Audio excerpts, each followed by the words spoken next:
नमस्कार, आप देख रहे हैं इंडिया वॉइस। मैं हूं आपके साथ जूही सिंह। बढ़ते हैं खबरों की ओर। लखनऊ से खबर सामने आ रही। यूपी में डिजिटल अटेंडेंस पर सख्ती शुरू। 3 दिन ऑनलाइन अटेंडेंस ना दर्ज कराने वालों का रुकेगा वेतन। तो लखनऊ से यह जानकारी। डिजिटल अटेंडेंस को लेकर अब 3 दिन ऑनलाइन अटेंडेंस दर्ज न कराने पर वेतन रोके जाएंगे। शिक्षकों के वेतन रोकने के दिए गए निर्देश। आज से शिक्षकों कर्मचारियों पर अनुशासनात्मक कार्रवाई होगी। बाराबंकी उन्नाव में शिक्षकों का वेतन रोकने का निर्देश दिया गया है। तो शिक्षकों का वेतन रोकने का निर्देश दिया गया है। साथ ही आज से शिक्षकों और कर्मचारियों पर अनुशासनात्मक कार्रवाई होगी। तो ये जानकारी सामने आ रही है। अब जो है 3 दिन ऑनलाइन अटेंडेंस दर्ज न कराने वालों का वेतन रोका जाएगा। तो डिजिटल अटेंडेंस पर उत्तर प्रदेश में सख्ती जो है शुरू हो गई। आज से लखनऊ से बड़ी जानकारी। शिक्षकों की वेतन रोकने को लेकर और 3 दिन ऑनलाइन अटेंडेंस यदि नहीं दर्ज कराते हैं तो ऐसे में शिक्षकों और कर्मचारियों के वेतन रोके जा सकते हैं और इसके निर्देश दे दिए गए हैं। आज से शिक्षकों कर्मचारियों पर अनुशासनात्मक कार्रवाई होगी और बाराबंकी उन्नाव में शिक्षकों का वेतन रोकने का निर्देश दिया गया है। डिजिटल अटेंडेंस से जुड़ी यह जानकारी सामने आ रही है। बाराबंकी उन्नाव में शिक्षकों का वेतन रोकने को कहा गया है, निर्देश दिया गया है। तो शिक्षकों और कर्मचारियों पर अनुशासनात्मक कार्रवाई आज से शुरू हो गई है, जहां 3 दिन ऑनलाइन अटेंडेंस दर्ज न कराने वालों का वेतन रोका जाएगा।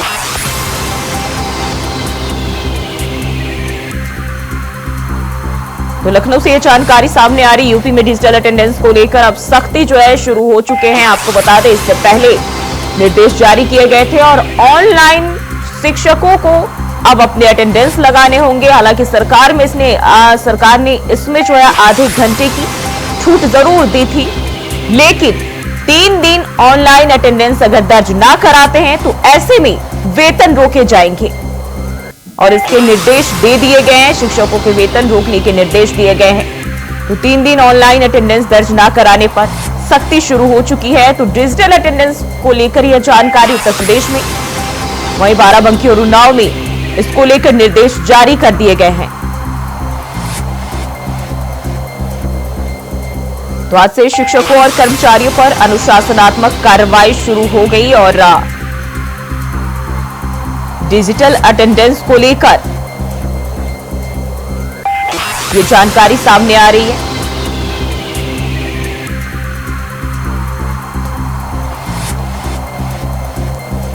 तो आज से ही निर्देश जो है लागू हो चुके हैं और ऐसे में अब शिक्षकों और कर्मचारियों के ऊपर जो है लगातार निगरानी रखी जाएगी और ऑनलाइन अटेंडेंस की जो खबर आई थी उस पर आज से सख्ती देखने को मिल रही है और 3 दिन अगर ऑनलाइन अटेंडेंस दर्ज नहीं कराते हैं तो ऐसे में वेतन रोके जाएंगे। और इसी खबर पर ज्यादा जानकारी के साथ मोहम्मद आसिफ लखनऊ से हमारे साथ जुड़ गए हैं। आसिफ, अभी हाल ही में खबर आई थी डिजिटल अटेंडेंस को लेकर और अब जो है आज से इसको लेकर निर्देश भी जारी कर दिए गए हैं। साथ ही अब जो स्कूल के शिक्षक और कर्मचारी हैं उनके ऊपर अगर 3 दिन ऑनलाइन अटेंडेंस नहीं लगाते हैं तो ऐसे में वेतन रोकने के निर्देश दिए गए हैं। क्या खबर मिल रही? जी बिल्कुल, जो ही जिस तरह से योगी सरकार ने प्राथमिक शिक्षा व्यवस्था को सुस्त रखने के लिए डिजिटल हाजिरी का आदेश जो है दिया है और इस आदेश के बाद जिस तरह से शिक्षकों में हड़कंप मचा हुआ है, लगातार प्रदर्शन चल रहा है जी। और बात करें तो लगातार शिक्षक डिजिटल हाजिरी का आदेश वापस लेने के लिए योगी सरकार पर दबाव भी बना रहे हैं, लेकिन अब योगी सरकार पूरी तरह से एक्शन मोड में आ गई है और शासन ने निर्देश दिया है कि डिजिटल हाजिरी मामले में अगर लापरवाही करती गई तो वेतन रोका जाएगा और साथ ही साथ शिक्षकों पर अनुशासनात्मक कार्रवाई भी की जाएगी। बाराबंकी और उन्नाव में शिक्षकों का वेतन रोकने का भी आदेश दे दिया गया है। फिलहाल जिस तरह से अब इस मामले पर सियासत भी तेज हो गई है, लेकिन कहीं न कहीं योगी सरकार की यह जो है यह निर्देश शिक्षक माफ कीजिएगा, छात्रों के लिए बेहतर होगा, क्योंकि काम चोरी करने वाले शिक्षकों की लगातार योगी सरकार को शिकायत मिल रही थी। और बानगी के तौर पर देखा जाए तो संभल जिले में सीएम ने एक प्राथमिक विद्यालय पर छापेमारी किया और एक शिक्षक का मोबाइल जो है चेक किया तो उसमें पाया गया कि वह ड्यूटी के दौरान करीब 1.5 घंटे तक गेम खेलती रही, आधे घंटे तक वह लोगों से बातचीत करती रही और फेसबुक पर भी लगातार उसकी आधे घंटे की चैटिंग की बात भी सामने आई है। और सीएम ने इस कामचोर शिक्षा के खिलाफ कार्रवाई का निर्देश दे दिया है। यह तो बानगी में है कि जिस तरह से शिक्षकों के मामले में लगातार शिकायतें आ रही थी, बच्चों को पढ़ना पढ़ाना और पढ़ाई के दौरान जो है कपड़े बांधना और साथ ही साथ लेट लतीफ विद्यालय पहुंचना, यह बड़ी समस्या थी। और जिसको देखते हुए योगी सरकार ने बेखल हाजिरी का निर्देश दिया है। ऐसे में जो कामचोर शिक्षक है कहीं न कहीं आक्रोशित है और वह दूसरे तरह की दलील भी दे रहे हैं। जी आसिफ, जिस तरीके से हम बात करें, लगातार शिक्षक जो है इस फैसले का विरोध कर रहे हैं। उनका कहना है कि ऐसा नहीं हो, साथ ही वो अपनी मांग भी रख रहे हैं। लेकिन क्या लगता है सरकार जिस तरीके से शिक्षा व्यवस्था दुरुस्त करने के लिए कदम उठा रही है, क्या शिक्षक उस पर राजी हो पाएंगे आने वाले दिनों में?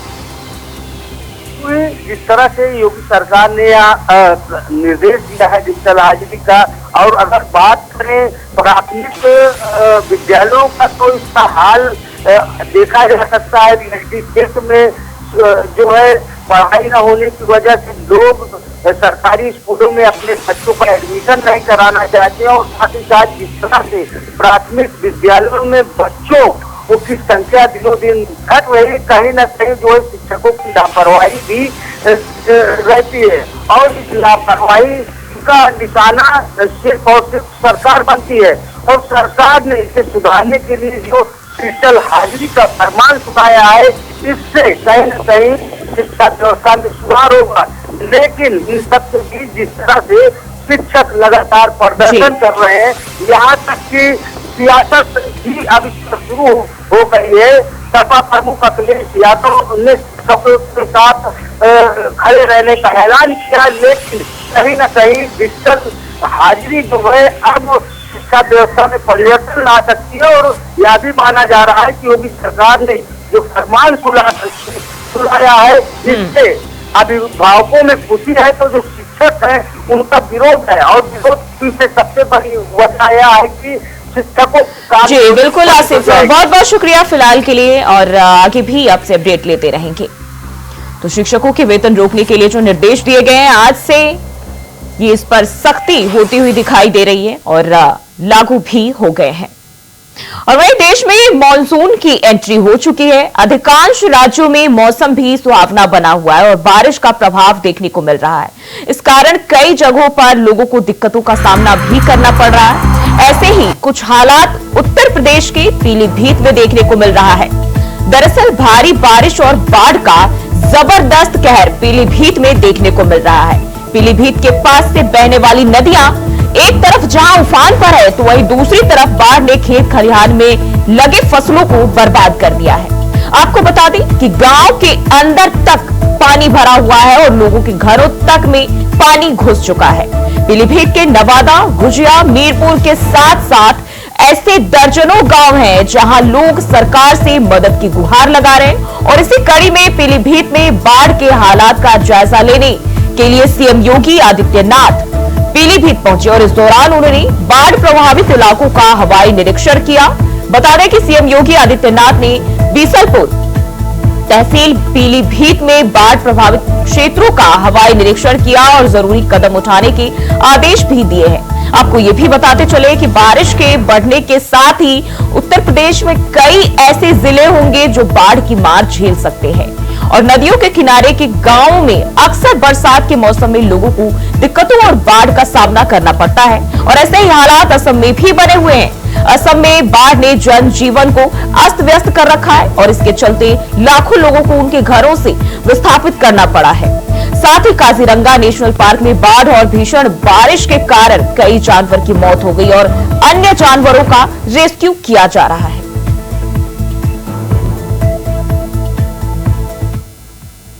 पहले मैंने सुबह पीलीभीत और इस समय लखीमपुर खीरी का हम लोग सर्वे करते थे, बाढ़ प्रभावित क्षेत्रों का निरीक्षण करते थे। मैं यहां पर आपके बीच में आया हूं। 133 गांव जुलाई मास के प्रथम सप्ताह में ही आई इस अतिवृष्टि के कारण बाढ़ की चपेट में है। हजारों हेक्टेयर भूमि जो खेती की फसल की भूमि है वह फसल उससे प्रभावित हुई है। बाढ़ से बचाव के लिए जनप्रतिनिधिगण और स्थानीय प्रशासन यहां पर अभी से पूरी तैयारी के साथ लगा हुआ है। आपने शारदा बैराज के पास और अन्य क्षेत्रों में भी देखा होगा कि समय पर बाढ़ बचाव के उपाय करने के कारण बहुत सारी जगह में अचानक आई इस बाढ़ के कारण जनधन की बड़ी हानि को रोकने में मदद मिली। आपके जो विधायकगण हैं, जनप्रतिनिधिगण हैं, इनके द्वारा जो प्रयास समय पे किया गया था, आज उसका परिणाम है कि बड़ी आबादी को हम लोगों ने इससे बचाने में मदद की। लेकिन नेपाल और उत्तराखंड से काफी बड़े पैमाने पर पानी छोड़ने के कारण नदी में जलस्तर काफी वृद्धि हो गई थी, जिसके कारण जुलाई के प्रथम सप्ताह में ही बाढ़ की इस विभीषिका से जूझना पड़ रहा है।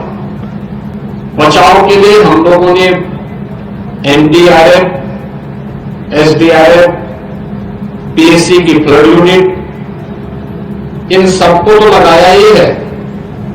स्थानीय गोताखोर भी हैं। हर ग्राम पंचायत में नौकाओं की व्यवस्था के लिए भी कहा गया है। बाढ़ चौकियां भी यहां पर 38 बाढ़ चौकियां भी स्थापित की गई हैं। बाढ़ से 12 जनपद वर्तमान में प्रदेश के प्रभावित हैं और इन 12 जनपदों में राहत और बचाव के कार्य युद्ध स्तर पर चलाए जा रहे हैं। और मैं आज स्वयं भी पीलीभीत और लखीमपुर जनपद का दौरा करने के लिए आया हूं। जनपद लखीमपुर में लगभग 1 लाख की आबादी बाढ़ से प्रभावित है और इसमें हम लोगों ने यहां पर अभी तक यद्यपि कोई जनहानि और धनहानि हुई है, लेकिन जनहानि नहीं हुई है, पशुहानि नहीं होने की समाचार अभी देखने को मिले हैं। लेकिन साथ साथ प्रशासन को पहले से इस बात की हिदायत दी गई है कि सीजन में बरसात में जल जमाव के कारण सांप के काटने से, बिच्छू के काटने से या जंगली जानवरों के काटने की शिकायतें आती हैं। इसके लिए एंटी स्नेक वेनम यानी सांप के काटने का इंजेक्शन और कुत्तों के काटने या जंगली जानवरों के काटने पर एंटी रेबीज का जो वैक्सीन होता है, ये सीएससी स्तर पर उपलब्ध करवाने की व्यवस्था हो। पीड़ित परिवारों के लिए जो भी परिवार बाढ़ की चपेट में आया है, ये व्यवस्था की गई है कि उन्हें पर्याप्त मात्रा में राहत सामग्री मिले।